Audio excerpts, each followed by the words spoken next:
Okay, session number 3. Now, this is analysing and handling risks and roadblocks.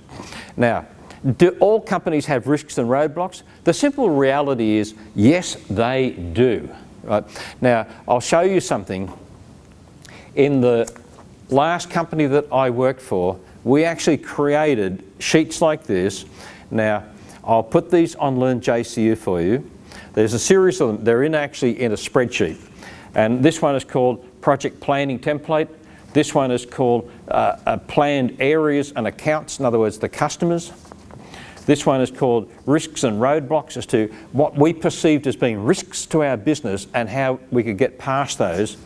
And the last one then is a sales change analysis. In other words, if we were budgeting from one year to the next, we're budgeting, okay, this year we've done, say, $20 million. Next year we want to do $23 million. How will we get that extra $3 million?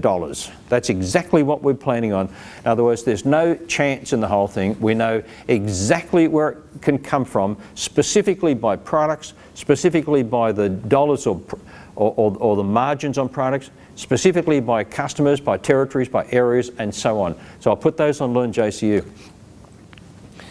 So this is what this one's all about here, making sure that the risks that are identified, so that if there is a roadblock somewhere, you know how to go around it or under it or through it. Right?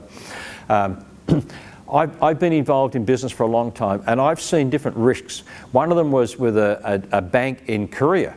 I was doing cross-cultural training with an Australian guy who was the risk manager of this American Korean bank, and he was talking to the local Korean managers about risks that have never happened. In other words, about staff thieving or stealing money from the bank. And the Korean manager said, well, how can we talk about something that's never happened? And he said, because it might happen. And they said, but we can't talk about it because it's never happened.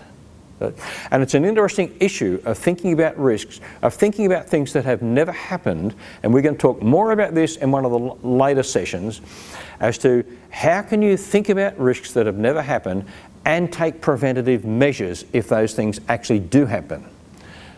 And then again with this one, more URL click-throughs. Please click through on those, and then we can discuss these topics more through Collaborate, which I'll talk more about later. Thank you.